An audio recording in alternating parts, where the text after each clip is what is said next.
In 1813, the power of Napoleon Bonaparte began to fade. Once the ruler of Europe, his empire had survived countless wars. But after the devastating Russian campaign, everything changed. His army was weakened, his resources drained, and his enemies were no longer afraid. Across Europe, nations united with one goal: to bring Napoleon down. And that final confrontation would come at Leipzig. The Battle of Leipzig was not just another battle. It was the largest Europe had ever seen. Hundreds of thousands of soldiers gathered from Russia, Prussia, Austria, and Sweden. Napoleon, once feared by all, now faced an enemy larger than anything he had ever fought. This time, victory would not come easily. Even in this moment of crisis, Napoleon's brilliance still shined. His forces launched powerful attacks, pushing back coalition troops. Cannons roared across the battlefield, and French soldiers fought with determination. For a brief moment, it seemed like Napoleon might achieve yet another impossible victory. But this time,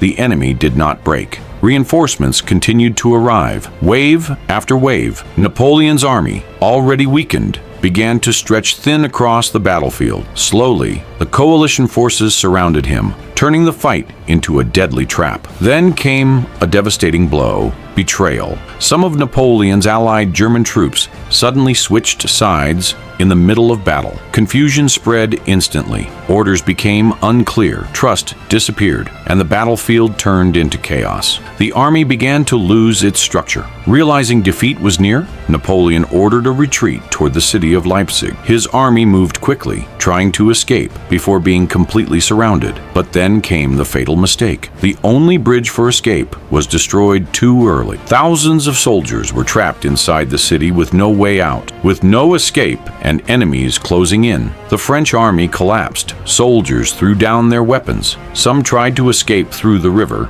and others surrendered. The once unstoppable army of Napoleon was now broken. Napoleon Bonaparte lost the Battle of Leipzig not because he lacked skill, but because everything turned against him. He was outnumbered, surrounded, betrayed, and weakened by past failures. And in the end, one critical mistake, the destruction of the bridge, turned defeat into disaster. This battle proved that even the greatest leaders can fall when control is lost.